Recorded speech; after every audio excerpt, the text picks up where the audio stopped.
There are many myths associated with the funeral profession and embalming room, as we've heard throughout these past years.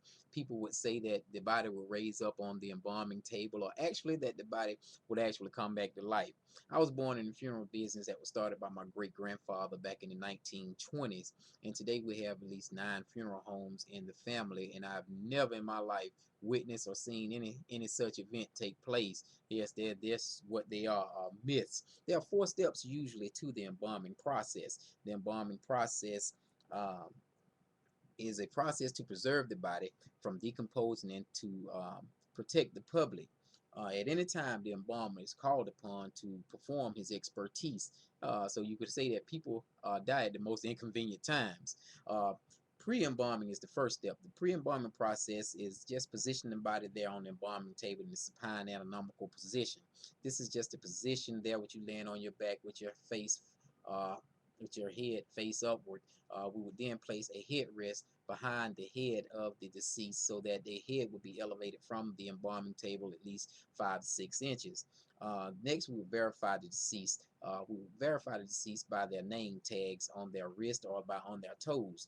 These are what they call today toe tags. Removal of clothing also is here in this process, the pre-embalming process.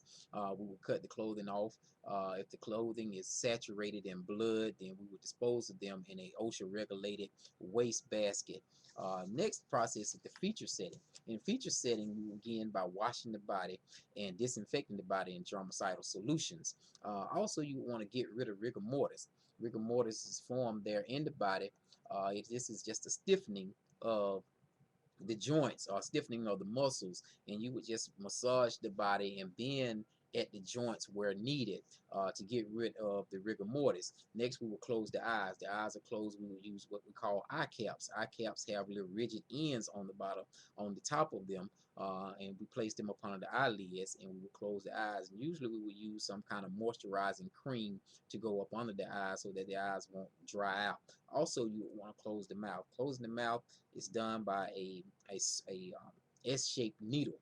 This S-shaped needle is you have that string there on the end of that S-type needle in it, and you will place the needle. You would stick it in the root of the lip or in the front of the teeth, and you would take it up under, and you would go up to the top of the upper lip in front of the teeth, into the nostril, to the other side of the nostril, and back down, uh, and tying it off. So you want to tie, but not too tight, because you don't want the lips to be a squished up type appearance, making people look mean. So you would just want to make the lips look relaxed. You would also use moisturizing cream there on the lips so they won't dry out as well. Next, we have the shaving process done in this embalming, in this feature setting. You want to shave the body before you embalm the body, because if you shave after you embalm, then this will leave razor bumps, not razor bumps, excuse me, razor burns there on the face of the deceased. And yes, the deceased do get burned by razors just as well as the dead. Next, you have the artillery embalming process. The artillery embalming process is a process there where you would lift up the vein and artery. The vein and artery, we use the common carotid artery, which is located above the collarbone at the neck area. You have 3 muscles that are above that artillery vein, artillery artery, the carotid artery, and the jugular vein. And after you've made your incision, you would want to cut those muscles away so that you would have free access to the artery and the vein. The artery is then cut, and you will place the artillery tube into the artery. Artillery tube runs from the embalming machine, and the embalming machine is a pressurized tank holding your formaldehyde solution. This solution is placed into um, the artery, and you would turn your machine on, tying that artillery tube off into the artery, so that it won't come back out from the pressure of the machine. Next, you will want the fluids to build up in the body, and it will cause a bulging like in the veins. You can notice if you look in the hands of the vein, you can see that the veins will bulge out, but you don't want them to want that machine to stay on too long at this particular time because it will cause swelling in the body. Next, you would want to cut the vein. The vein is cut so that the blood can be expelled from the body.